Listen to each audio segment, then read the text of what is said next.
Day number 56 of Life Without Sports, but who's counting? He's Pacheco. I'm Mita Perel. Good morning, good afternoon, and good night. No kidding. It seems like you told me earlier, Mike, you thought today was Thursday. I thought today was Tuesday. Doesn't really matter. So that means it's Wednesday. That means it's Wednesday, yes. Well done. Throw the dart. It's always Wednesday. It's always hump day on Life Without Sports. You But know, it doesn't the thing feel that like struck me, yeah, no, go ahead. it feels like summer in college when you'd wake up and you're like, "What day is today?" Yeah. I know. Oh, that's a good comparison. It was always like that. I used to go to Weston Rec Day Camp, very rigorous job, Yeah. counselor, Weston Rec. And I'd have to open doors for, 10-year-old kids jumping out of their Mercedes every morning and their BMWs. Yeah. Meanwhile, you walk to work uphill in snow in the summertime, right? Oh, it was I drove my Plymouth Acclaim, down the road to the country school in Weston, Nice. Woodland School, and that was my summer, man. It was a tough 7 weeks. But, I had to shape youth. It's shaping minds. It is, yeah. It is tough being a counselor. But you're right. In the summer, though, it was always like, oh, yeah, I think Saturday's the same as Monday. But that's the current state we're in. I think hopefully, we hear New Hampshire now. Rhode Island's opening up next week. Hopefully we're getting close to that on some levels. But the numbers are still not kind in the Northeast. No, and nationally they're still kind of trending on the upward slope, which is a little. I don't know that we've really hit the leveling off phase yet. North Carolina, the governor is announcing that Governor Cooper that on Friday the stay-at-home order will be lifted at 5 o'clock, and they're going to go into phase one, which is still somewhat restrictive. Really the biggest change is people you can congregate in groups of 10 now with family or friends. They're still recommending people wear face masks. Still recommending that you maintain social distancing. Restaurants still on takeout only, so it's not a complete opening, but it's just kind of the first phase. Yeah, I think they have to be very cautious. I mean, I hate to sound like Governor Baker, who I think is being overly cautious, but I don't blame him necessarily because, again, everyone says, oh, it's, you're over 40 or under 40, you have no shot, there's no risk. Well, tell those people that were under 40 that died. Right. Well, now they're saying the LA Times had a piece out yesterday that said there's potentially a new strain, and I think there's a concern about some symptoms in kids. So, I think the biggest problem, and this is a societal issue that we've had, and I think some of this comes with the speed at which our lives are now, right? Especially because of social media, and you can have access to instant information. But we've lost this notion of patience, right? I mean, there needs to be, you got to read the data, you got to analyze the data. Sometimes that takes time. Sometimes accumulating that the sample size. I mean, I don't know that we really have a good sample size. I mean, this, obviously this thing broke sometime in December, maybe a little bit earlier, but it kind of got on the consciousness late in December. And then the nation was closed to China in January, and we're in May, and that's only 5 months. So I don't know that we really have I think we have a decent handle, or at least the scientists have a decent handle on this, but I don't know that we fully, know everything. And I think my concern, John, is I think some people take bits and pieces here and there, and then they think that's the story instead of letting really the whole picture play out. What does it say when our president is now going to just stop the coronavirus task force? Reportedly, it says the New York Times that they're contemplating that. Yeah. Just closing shop. That's it. We're done. We gave it a good 2 months, and now it's over. Are you freaking shitting me? I mean, what are you thinking? Yeah, and it just blatant. I mean, that's blatantly political. I think it shows me a concern for reelection. And look, I think if you polled every American, I think everybody to a person would say, yeah, we want this thing to be over. But you can't rush it. And this is what's the tricky. This is like threading the needle, because you talk about Governor Baker maybe being too cautious. Some people have criticized, some of the Florida DeSantis, the Florida governor, for maybe doing things too fast, like opening the Georgia governor. This is something you can't, like. There's some decisions you have some breathing room in a decision. Like this one's not a lot of breathing room. If you mess it up, it could be disastrous. So there's that fine line between, you don't want to be overly cautious, but on the other hand, if you're not cautious enough, this thing could get a lot worse. Yeah, and the new strains, you're right. That could be a factor. And you multiply that by the murderous hornets, and you're in real trouble. You'll The be under killer your bed. hornets. You'll be under your bed all night, Yeah, is all that a new day. CBA team? The murderous hornets. The murderous hornets. I like it. Yeah, Coached by the Kirk. Malden murderous hornets. And I'll tell you what stunned me yesterday, besides the president maybe closing up shop on the coronavirus, and something on a much lesser story, but Twitter was ablaze with birthday wishes for Kurt Loder Yeah, of MTV yeah, fame. For those of you who don't know Kurt Loder, he was like the face of MTV for yes, years. yeah. Now, he's 75 years old. Oh man, Are you kidding me? makes us feel old because I guess he wasn't young when we were young. I guess he wasn't, but right? next thing you're going to tell me downtown Julie Brown's 80. Downtown Julie Brown. She's on 90s at 9 on Sirius now. Yes, she sounds a little. There's some miles of paved road on that one, Mike. Well, the same with the Nina Blackwood on the 80s channel. Oh my God. I mean, she's always had that real Smoke. raspy smoker voice. Yeah. So she sounded 50 when she was like 30. She sounds like the Fabulous Sports Babe a little bit. No, No, not really. not really. I know what you All mean. right. I mean, the babe was a little gravelly too, but not like Nina Blackwood. Where is the Fabulous Sports Babe? I believe in Tampa. I think she's been in Tampa for a long time. She had some health issues, I guess, cancer scare. Was back on the radio. I don't know if she still is. I'd never really maintained contact, so haven't really followed up on that story. Mike, former executive producer of the Fabulous Sports Babe show. One of many. One of many, but I'm going to give you that tag. Yeah. And Nala, you also worked with someone who was Rush Limbaugh's like right hand man, right? Yeah, Kit Carson. Well, I introduced Kit to his wife. Teresa worked with me at WHCH. She was like the dayside producer for the Larry Glick show, and I was doing the nighttime. So I would run the audio board, and I would actually connect with the guests. She would actually line them up. So she would like book the show, and we would collaborate. And she's to this day still a really good friend of mine. Kit unfortunately had cancer and passed away. I guess it's been like 5 years now. Yeah, and he had it. I mean, they thought he had kind of beat it, and then it came back, and when it came back, it was really destructive. I mean, it was quick. So unfortunately, great guy. I mean, and did you sit at the wedding with them at our wedding? I did. Yeah. I remember. I don't know if I sat with them or I met with them. I think, we were pulling a Wedding Crashers. Yeah. He was Vince Vaughn. Yeah. I was Owen Wilson. Yeah. No. So Kit was he was Rush's longtime right hand guy. So and I learned a lot from him too. Like he was very instrumental early on in my career. Like when I moved to New York, I didn't really know anybody, so Kit and Teresa really kind of held my hand. I stayed with them for a few days until I got my housing situation lined up. And that's not a good place to not know anybody. I mean, I knew some people, but it's funny when I look back at it. I went from being Boston. Obviously grew up there, went to college not too far in Merrimack. So. I literally left my wife says this to me. Well, said this to me at the time when I met her. She's like, I can't believe you left all that. Like, I had, obviously a big Irish Catholic family and all my friends, both college and high school and work friends and just kind of, but in our business, you had to go where the jobs are. And, when I got laid off, there wasn't much going on in Boston at the time. And there was only one, I mean, it was, if you're doing sports, it was, that was it. And, it was EI or bust. It was. Yeah. No, you made the right move, Mike. Yeah. Well, then I met my wife. Yeah. Yeah, and I ended up in this Life Without Sports. Show. Well, the funny thing about coming to Charlotte was we both thought we were going to be here for 2 or 3 years, and then hit the road and go somewhere else. And we've been here ever since. In fact, it was you pulled my game plan. You were here for like 3 or 4 years, and then you left. I did. I was taillights. Yeah. Well, you had to. I mean, that was a great opportunity you had to be on the Dennis and Callahan show. I mean, you had to do it.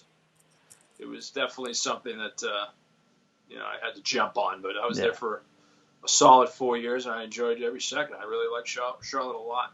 And it is, So, and you come back quite a bit, obviously, with your ACC stuff in Boston College.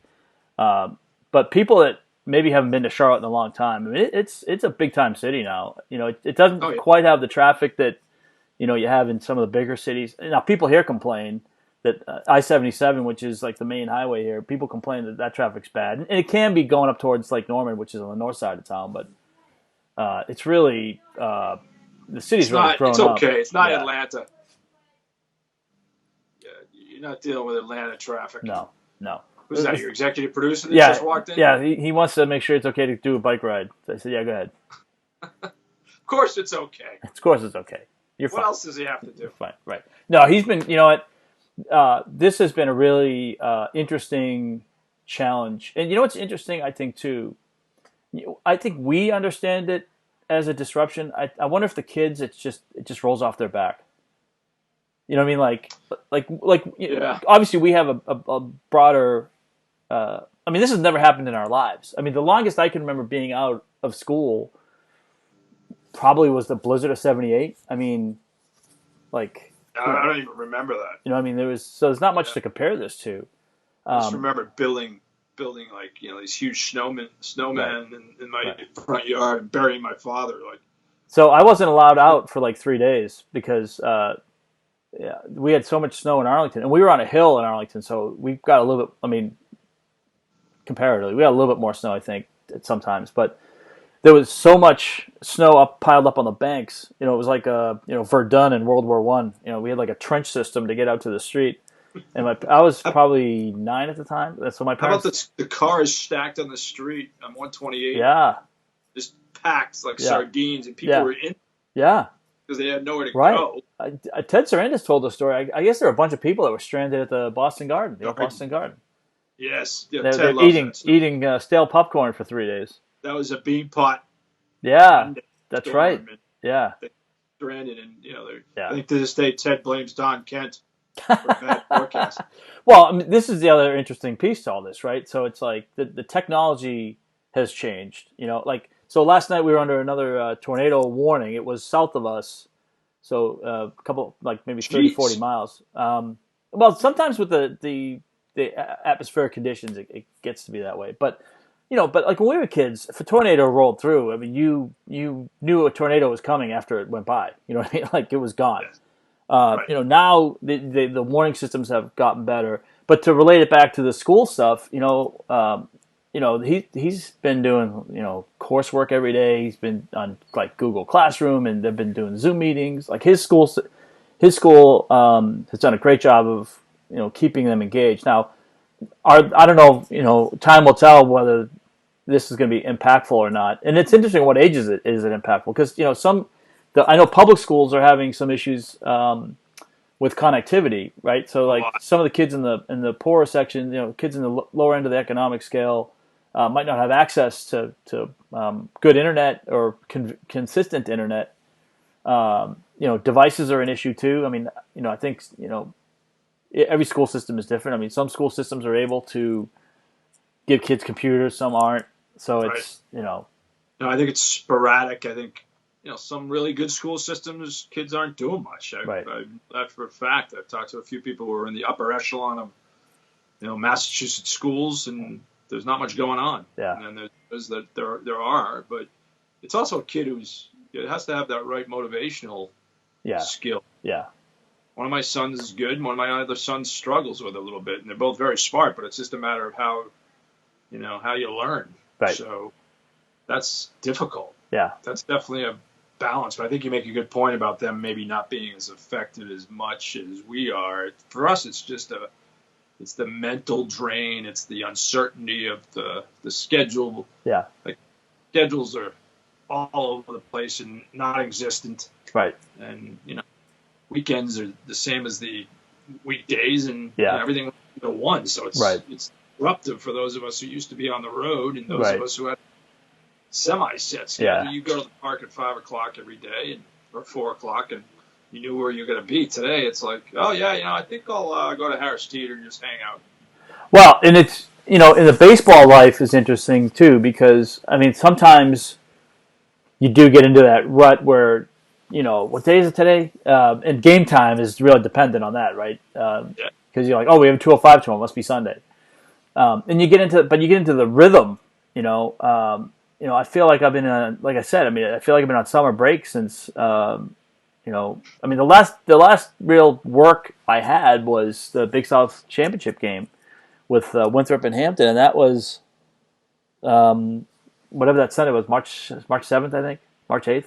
Yeah, it was about March. It was about March 8th where everything shut down. Yeah, so and we were one of the last We were one of the last teams in because our tournament was the week before all the Power Five, the major tournaments. So, and I think, I've probably only worn a collared shirt like 4 times, and I think 3 of that was to play golf. And obviously this is almost 9 weeks. I think Sunday will be the 9th week that I haven't shaved. I like it. I cleaned it up. The red and gray mix is a good one. I don't know. That's more white. I don't think it's gray. I think that's white. I'm trying to be diplomatic. I know you are. It's the red highlights, so you can't really tell. I have brown hair, but when I was in my 20s, if I didn't shave for a week, it wasn't obviously nothing like this, but you could see the red highlights coming out. You look like Burl Ives. Yeah, Chris Kringle. I've heard that before. PJ Carlissimo. People say I look like PJ Carlissimo. That's not a bad one. Just don't strangle me. Yeah. Me. Or I'm gonna strangle you. Yeah, right. Yeah, Spreewell. You had it backwards. Yeah. Yeah. I still see remember the SI photo of like the marks on Carlissimo's neck. Yeah. From Spreewell. Yeah. Kids, don't strangle your basketball don't coaches. strangle your coaches. Well, and that also gets to the the decorum piece. Kids learn from obviously watching their coaches and watching TV, and sometimes I wonder if coach decorum has gotten out of hand a little bit. Like, you can't argue every little call. It's just A, it doesn't help you, and B, you just you're teaching the wrong lesson, I think. Right. And it's gotten adversarial. Watching the Last Dance, they argued everything, and they still do. No, but it filters down to like youth sports. Like, the one thing I can't stand is like some of my son's games. Not so much the football games, but like basketball wasn't too bad. Sometimes in baseball, it's like, come on, let the kids play. Like, I almost think in baseball is just in like Little League, I almost think there should be like, if you're doing 2 games a week, 1 game a week is just for the kids. Like, my argument always was when I used to coach, why not let the parents pitch until the kids are like 12 or 13? You want these kids to be repeat customers. You want to keep them coming back to the game. Yeah. How do they stay happy? You hit the ball. Yeah. Yeah. It's that simple. Yeah. Let them hit the ball. Make sure the coaches pitch. Yeah. Some of the coaches can't pitch for that matter, but the kids used to love to hit off me because I was always just right down the chute, man. You were adequate. I was adequate. Exactly. That's like my dad used to pitch batting practice to our teams, and he was a really good batting practice pitcher, but he threw really soft. Yeah. So we just tee off. Yeah. There was one point, I don't think I've ever told you this story, but I'm taking batting practice. I was probably 18 or 19 playing summer league. He's pitching. Our team's on the field. It's a hot day.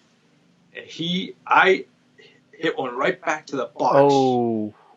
Like one of the hardest balls I've ever hit. Yeah. You squared up on it. Hits him in the jewels. Oh, man. Ouch.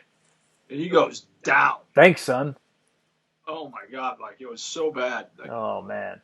Was not wearing protection. Oof. And we were all like, we all just stood there for like 30 seconds and then ran to him. And thankfully he got up, but it was, he always joked with me. It affected him to his dying day.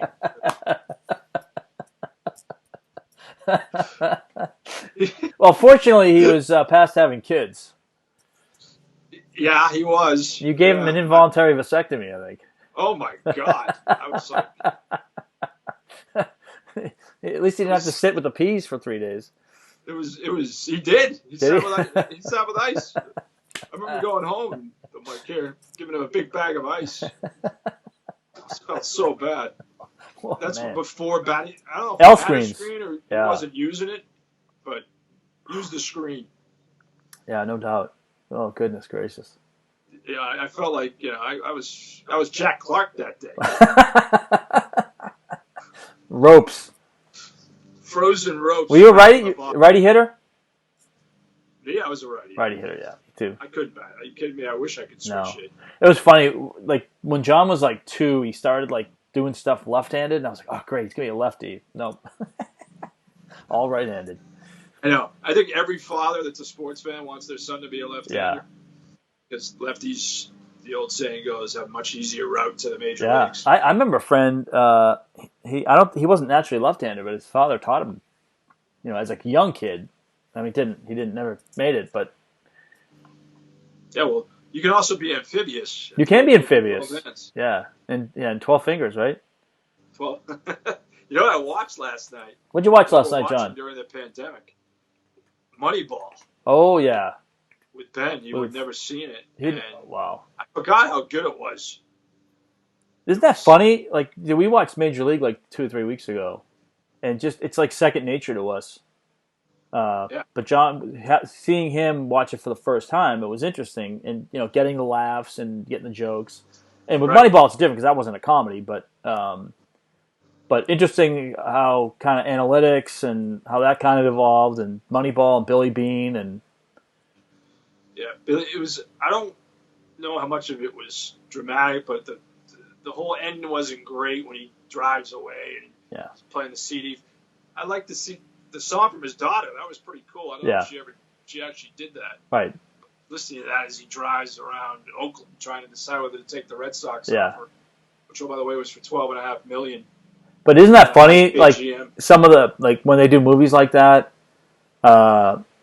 they had when Gary Williams and Jim Solani were doing the morning show here in Charlotte. They had Coach Boone on from remember the Titans, and they I think and Gary tends to he likes to play that kind of emotional card. So he's like and that scene when they're like traipsing through, I think it was the Civil War scene, like when they went through the battlefield. And he's like, yeah, that didn't happen. That never happened. And how about when that didn't happen. How about, well, that happened like 2 years after. It's like, it's I know it stampedes the image. Yeah. But that probably didn't happen to Billy Bean either. But you forget the guy who played John Henry for about 5 minutes was actually pretty good.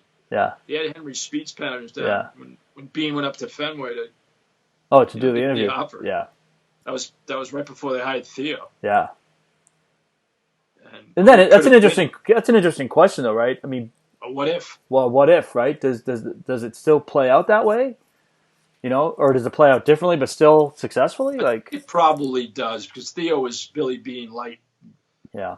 They were all part of that, tree, that Bill James tree. Of course, the movie says, they took a shot at Bill James unintentionally by saying, Bill James, he just used to work in a meat factory in Kansas, stuffing pork into bags.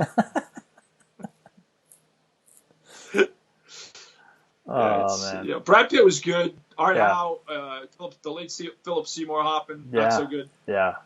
Miscast. Yeah. Scott Hatteberg was played by Chris Pratt. Yeah. Which was just crazy. Yeah. And Hatteberg was made out to be like Mickey Mantle. Yeah.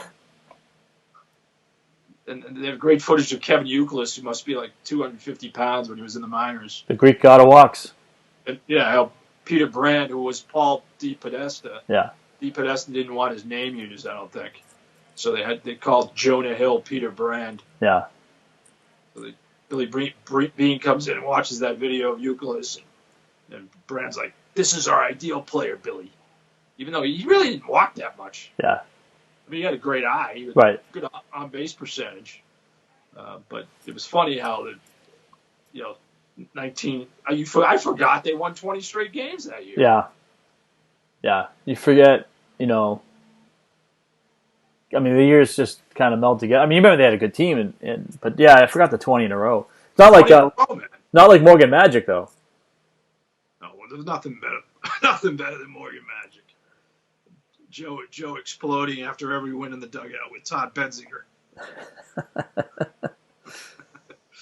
Todd Mercedes Benzinger, as you would call him. Todd Mercedes Benzinger. That's funny. That was one of the Chris Berman specials. Yeah. Which, by the way, I always enjoyed, even though it got a little old at the end, but I give him credit. He had some really good ones. Well, I mean, it was original. When you look at that whole ESPN crew, right? The guys that really ushered it in the '80s and into the '90s. I mean, it was, I watched a clip today. Chris Fowler in 1989 with the late John Saunders. Yeah. The Spartan Sports Center studio. Yeah. It looks so antiquated. Right. 31 years later, and they're announcing Mike Schmidt retired. Right. Chris Fowler was like fresh out of the University of Colorado. And yeah. Well, Saunders, the grizzled vet. Yeah, and now, I mean, the sound stages they have, or the studios, I guess is a better way to put it, but they're like sound stages. I mean, that new digital center they have is unbelievable. Oh, yeah. It's a I've been there a few times. The campus it's a college campus. Yeah. Oh no, we were there. In November. Actually, when we saw you after the Wake Forest game, Dave and I went to big time. Yeah, we did a game at Hartford, University of Hartford, and one of Dave's buddies works on Sports Center, or he's one of like the coordinating producers. So we got the we didn't get the nickel tour. We really got like the $3 tour. I mean, it was awesome. You should. I would have set you up. Yeah. I know people. I know. I'm part of that family. Yeah. Well, I'm saving that for I'm saving that chip for when I need it. Yes. But it was. Many times. Yeah, but it was. I enjoyed it. I mean, and I love the history of our business. So, they had one like a museum type scenario where they had like an old desk and all sorts of equipment, stuff like that. I thought it was pretty interesting, and because people they see the finished product, right, like what it is now, but I mean, they were lucky to get that thing launched off the air back in '79. Well, I told you, and your dad almost background. My dad swung and missed on the investment opportunity, but hey, get him again tomorrow. Yeah, but that's Monday morning quarterbacking. I mean, how many people missed that opportunity, right? I mean, that wasn't a lot. Yeah, that wasn't that thing wasn't a sure bet by any stretch. No. And that's why there was such trepidation on that part when Bill Rasmussen said, "Oh, well, we need $250,000." Yeah. And it was that back then in 1977. That's a lot of money. Yeah. Then that was a lot of money. Yeah. A lot. But that's right. I could have been calling every major event, everybody. Forget about nepotism. Yeah, right. Nepotism is great when you have the juice to pull it off, right? Stinks when you don't. Stinks when you know, but yeah. Berman actually, one of his best nicknames, remember Bethel Johnson? Oh, yeah. Patriots attorney. He took one to the house one year, probably 10 years ago, and Temple Bethel Johnson.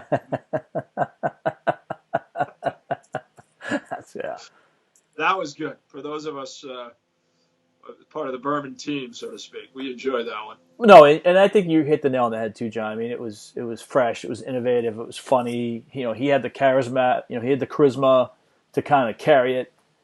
It made you want to watch baseball tonight. Yeah. Well, that's what's interesting too. But I don't know. I think it went from not being a lot of stuff on TV to like I think you almost have too many choices now. Like you can watch, both theoretically you can still watch over the air TV if you have a HD antenna, so you can watch just the local stuff, or if you obviously with cable and DirecTV, and now with the streaming stuff and the cord cutting. In Estonia, an HD antenna? Oh, some people do that. I guess they do. You're right. Well, no, actually, it's the HD antenna. Well, no, it's I don't want to mislead people. The HD antenna strategy is also part of the cord cutting, because you can get your local on the HD antenna, and then if you have like a Hulu or a Sling or whatever, you can get the streaming stuff that you want. So you can still kind of navigate between local and so you can still watch Larry Sprinkle in the morning doing the weather. Who misses Larry? Yeah. No, we're not cord cutters. We're still DirecTV people. We still have. What's a brick and mortar? DirecTV 20 plus years ago in Charlotte, but I gave it up because every time it rained, I had issues. It's gotten better, but it's still. I mean, that still happens. Yeah, Still I happens. remember. So I But can't now with the streaming stuff though, like you can, like if for instance, if you're watching something and you have crossover, you can just go to the internet side of it and stream it as opposed to watch it off the direct know TV. what's great now is the reruns of This Week in Baseball. Oh, Twib Notes. Love it. On Fox Sports, they're running like 1989 This Week in Baseball. Oh man, Mel Allen. It's awesome. FS1's Yeah. running them. I'm Yeah. like, why can't they bring this show back? Yeah. Update it to the current generation. Pick your Mel Allen voice. I know. I'm available.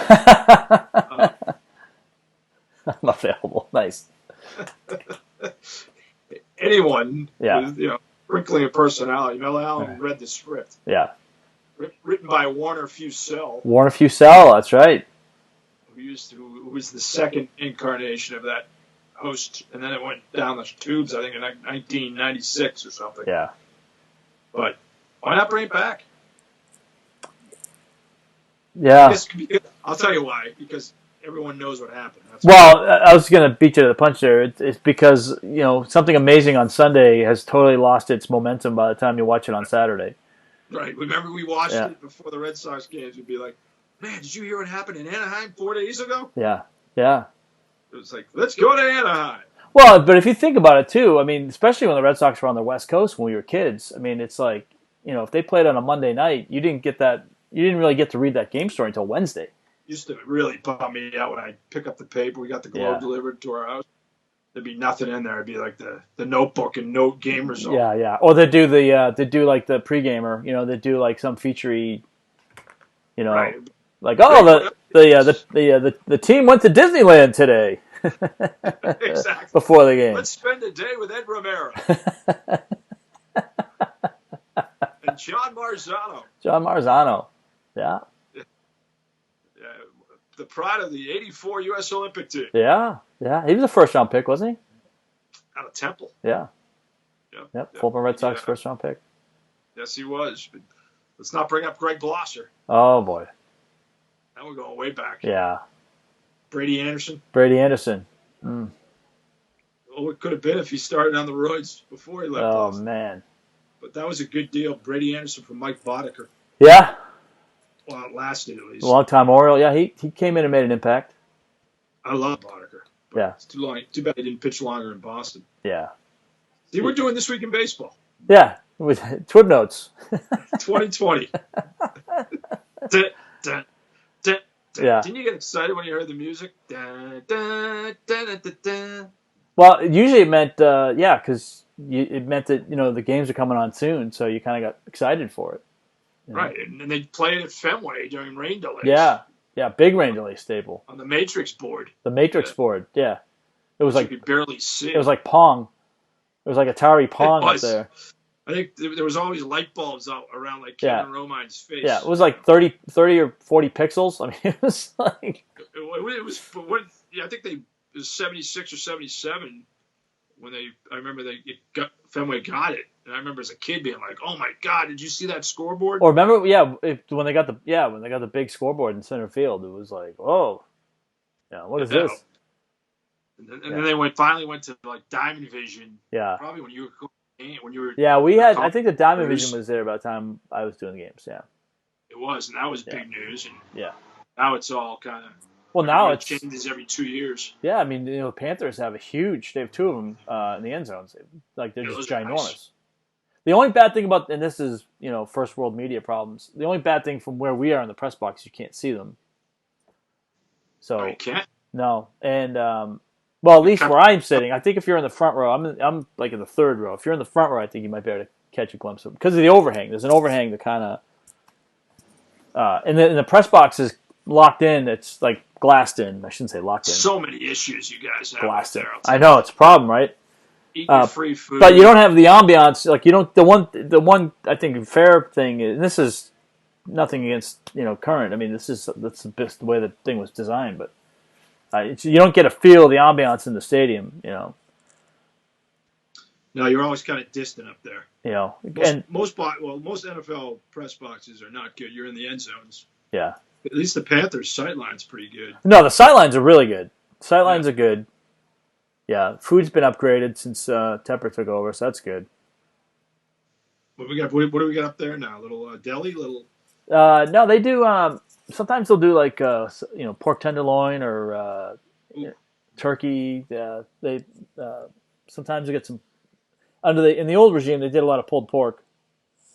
That was I do remember that. That was a Carolina staple. Popcorn. Yeah, they still have the popcorn, and popcorn.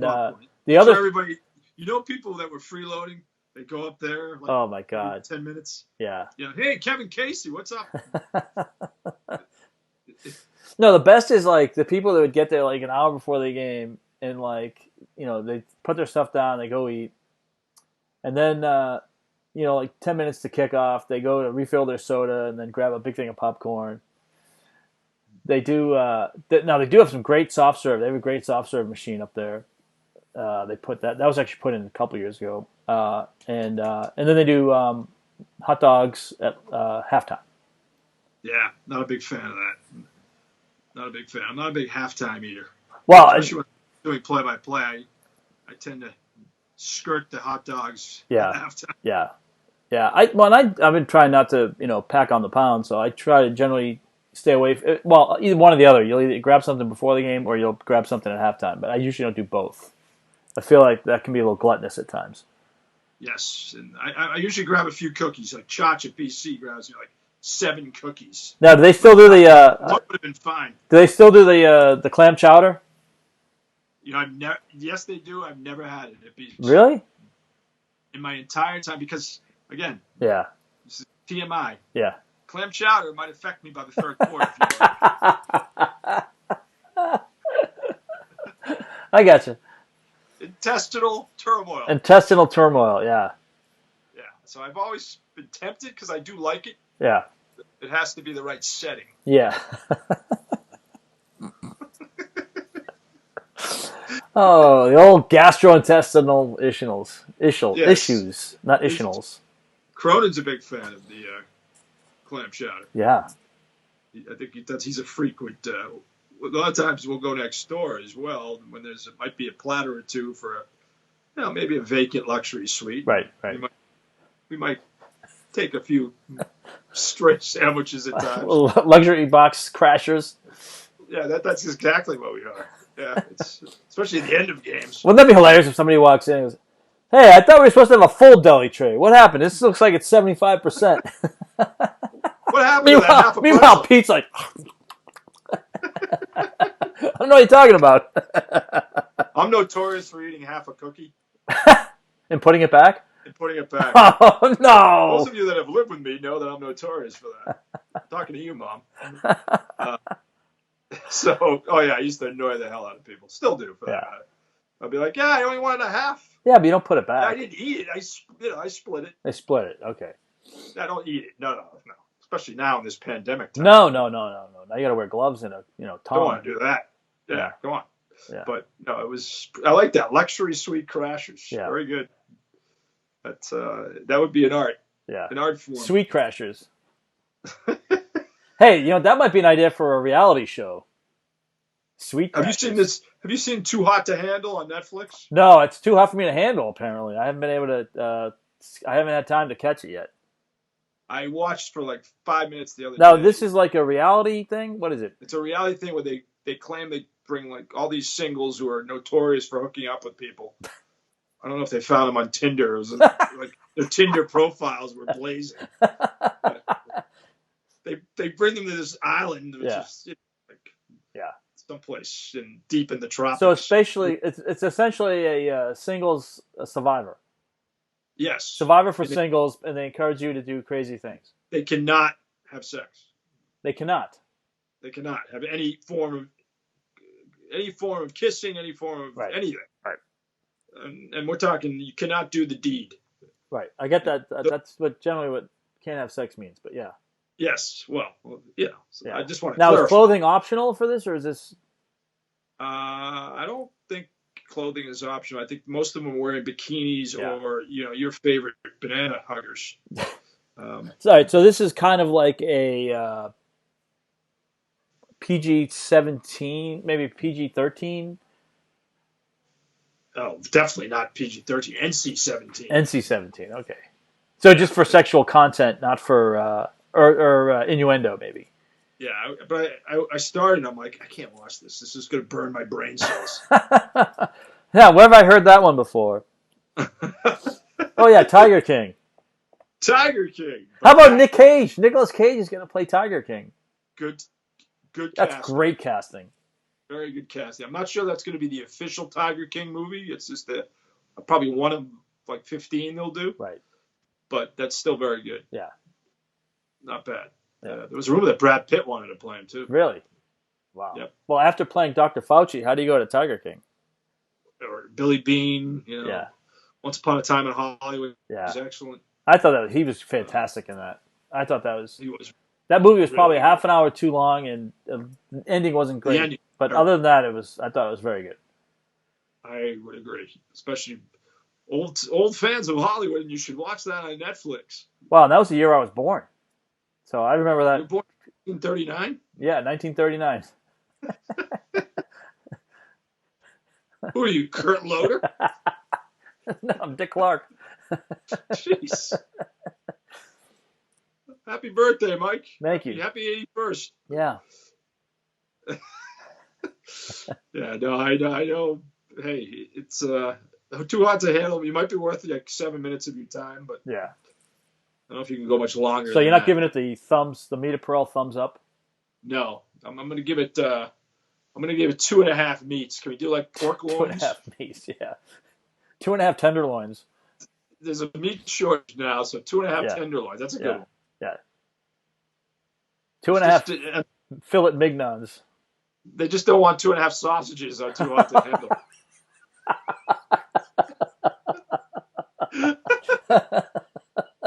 2.5 sausages. You set me up for that one. Yeah, that sounds like a Charlie Sheen sitcom. You put it 2.5 sausages.